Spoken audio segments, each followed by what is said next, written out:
My community's beloved retired politician orchestrated a campaign against an innocent man while his wife served his prison sentence. When I found his old laptop full of blackmail evidence and he tried to run me out of town, my 4-year-old unleashed her video collection at the neighborhood party. My baby girl was 4 years old when I found out an ex-convict was moving into our neighborhood. He looked nerdy, the type of guy popular kids would force to do their homework. I figured he was arrested for doing tax evasion, or maybe stealing someone's chessboard, lol. So when Terrence, my next-door neighbor, told me that Don had been arrested for beating his own infant in a fit of rage, my heart dropped. I was ready to show up at his door and wail on him until he was nothing but a vegetable in a hospital bed. But unfortunately, I had to be a good role model to my daughter, so I settled for avoiding him at all costs. And the whole neighborhood did too. But there was one person that was happy to talk to him, and somehow, that was my next-door neighbor, Terrence. I caught him walking out of Don's, the ex-convict, home one day, with a huge smile plastered on his face. "I want you to think of me as the neighborhood sacrifice," he said with a completely straight face.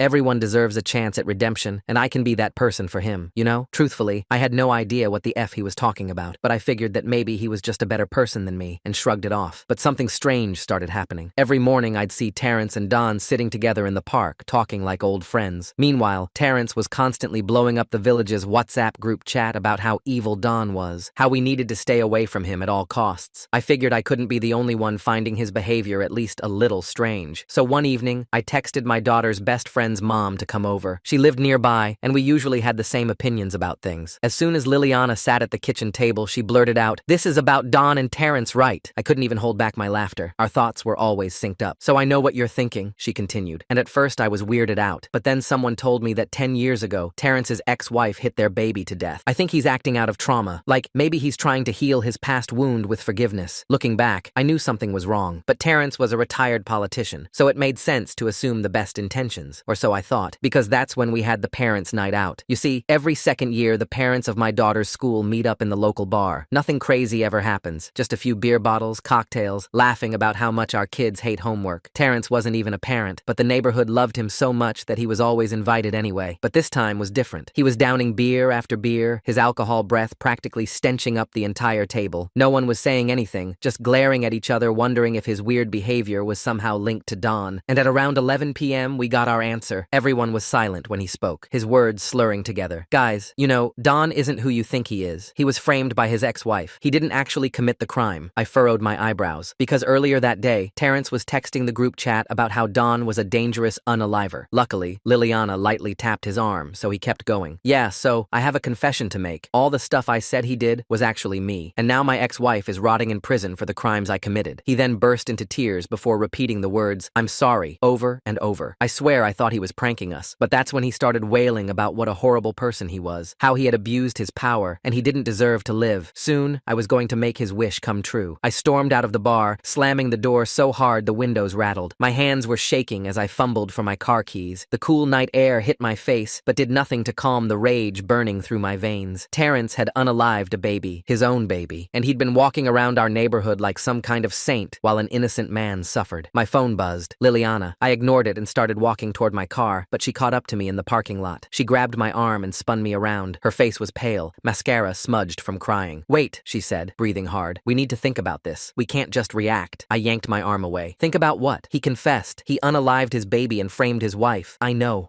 She held up her hands. "But we need evidence. Real evidence. Not just a hammered confession." My phone buzzed again, then again. I pulled it out to see the neighborhood group chat exploding with messages. People who'd been at the bar were already spreading the news. But as I scrolled, I noticed something strange. Terrence was posting too, claiming he'd been joking, that people misunderstood his dark humor. "See?" Liliana pointed at my screen. "He's already covering his tracks. If we're going to expose him, we need to be smart about it." She was right. I took a deep breath and nodded. We decided to meet at my house the next morning to figure out our next move. I barely slept that night. Every time I closed my eyes, I saw Terrence's face, that friendly smile that had fooled us all. When morning came, I was exhausted but determined. Liliana arrived at 8 a.m. sharp with her laptop. We sat at my kitchen table while my daughter watched cartoons in the living room. "I've been thinking," Liliana said, opening her laptop. "Terrence has been spending a lot of time with Don. What if he's been manipulating him somehow?" We spent the next few hours researching everything we could find about Terrence's past. Most of it was typical politician stuff: ribbon cuttings, community events, campaign photos. But then, Liliana found an old news article from 11 years ago about his wife's arrest. The details matched what he'd confessed, except the roles were reversed. "We need to talk to Don," I said. Liliana shook her head. "Too risky. If Terrence finds out we're investigating him, She was interrupted by a knock at the door. My heart jumped. Through the peephole, I saw it was Mrs. Chen from down the street. She was holding a cardboard box. "Sorry to bother you," she said when I opened the door, "but I'm having a garage sale next weekend. Found this box of old electronics in my attic. Thought maybe you'd want first dibs." I was about to politely decline when I noticed a laptop at the bottom of the box. It looked familiar. Then I saw the faded campaign sticker on the corner. Terrence's campaign sticker. "Where did you get this?" I asked, trying to keep my voice casual. "Oh, Terrence gave me a bunch of stuff to store years ago when he was renovating. Said I could sell it whenever. He probably forgot about it. I bought the whole box for $20. As soon as Mrs. Chen left, Liliana and I opened the laptop. It was dead, but Liliana had a compatible charger in her car. While we waited for it to boot up, my daughter came into the kitchen. "Mommy, can I have a snack?" I got her some crackers and juice, trying to act normal while my heart raced. The laptop finally came to life. It was password protected, but Liliana tried a few obvious choices. His birth date, his campaign slogan. Then, on a hunch, she typed redemption. The desktop appeared. We found emails, hundreds of them. Most were old campaign correspondence, but buried in a folder labeled personal were messages between Terrence and someone named Kay. As we read, the truth became clear. Kay was his ex-wife, writing from prison. She'd been blackmailing him for years,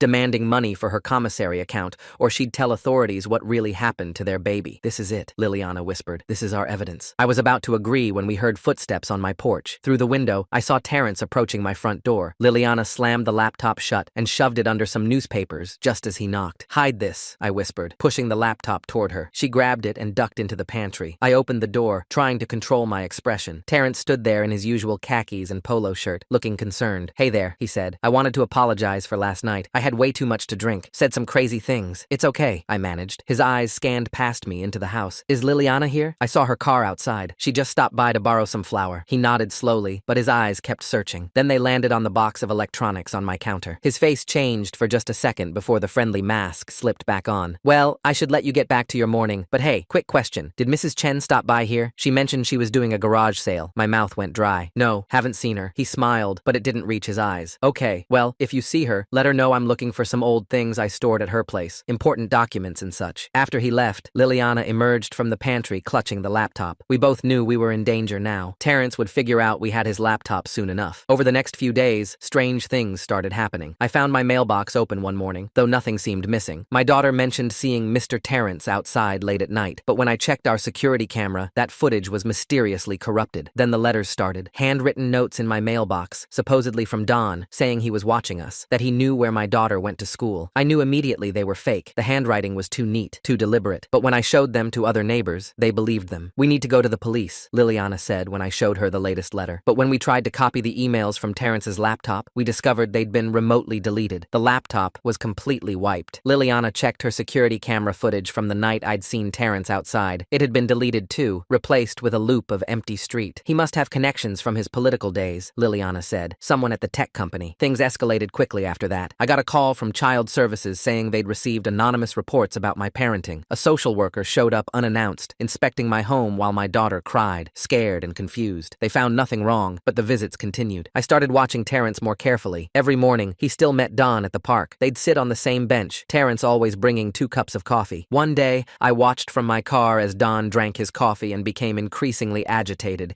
gesturing wildly, raising his voice. Other people in the park started staring, moving their children away. That's when it clicked. Terrence was drugging him, making him appear unstable in public to support the narrative that Don was dangerous. I confronted Terrence that evening. I waited until he was alone in his garage and walked right in. "I know what you're doing to Don," I said. He didn't even look surprised. He set down the tool he was holding and smiled. "I don't know what you mean. The coffee. You're drugging him." He laughed. "That's quite an accusation. Do you have any proof?" I didn't, and he knew it. But then he pulled out his phone and played a recording. It was my voice, edited and spliced together, making threats against Don. Things I'd never said, conversations that never happened. "Amazing what technology can do these days," he said. "Now here's what's going to happen. You're going to move, take your daughter and leave this neighborhood, or I'll release these recordings and tell everyone you're the real danger. Who do you think they'll believe? The respected retired politician or the hysterical single mother?" I left his garage shaking with rage and fear. But when I got home, my daughter was sitting at the kitchen table with her tablet, drawing pictures. "Mommy, look," she said, showing me her screen. But instead of drawings, there was a video playing. "I've been recording Mr. Terrence when he comes over. He scares me." I watched in shock as the video showed Terrence in our backyard at night, talking to himself. He was rehearsing conversations, practicing his lies. In one video, he clearly said, "I unalived our baby during the campaign. The stress was too much, but nobody will ever believe Don or my ex-wife over me." My daughter had been recording him for weeks. She showed me video after video stored in her tablet's photo app. The evidence we needed had been in my house all along. The morning of the party dawned bright and clear. The neighborhood buzzed with preparation. Tables appeared on lawns, grills fired up, children ran between houses with excitement. Normal suburban life, except for the undercurrent of tension only a few of us felt. Terrence arrived early, as expected. He glad-handed everyone, the perfect politician even in retirement. Don sat alone at a picnic table, still ostracized despite his recent clarity. I kept my daughter close, her tablet tucked safely in my bag. As the afternoon wore on, Terrence took his usual position near the speaker system. He loved giving impromptu speeches at these gatherings, and today was no different. He grabbed the microphone, launching into remarks about community safety, about protecting our children. His words grew darker as he gestured toward Don. He painted a picture of escalating danger, of a neighborhood under threat. People listened uncomfortably, torn between trust in Terrence and growing doubts about his narrative. That's when my daughter tugged my hand. It was time. She took her tablet and ran toward the speaker system. Terrence saw her coming, confusion flickering across his face. Before he could react, she'd connected the tablet. His voice suddenly boomed across the park, but not from the microphone. I unalived our baby during the campaign. The stress was too much, but nobody will ever believe Don or my ex-wife over me. The crowd froze. Terrence's face went white as his recorded voice continued. Video after video played through the speakers. Him admitting to drugging Don, describing how he'd framed his wife, planning harassment campaigns. Every confession, every revelation, broadcast to the entire neighborhood. Terrence lunged toward my daughter,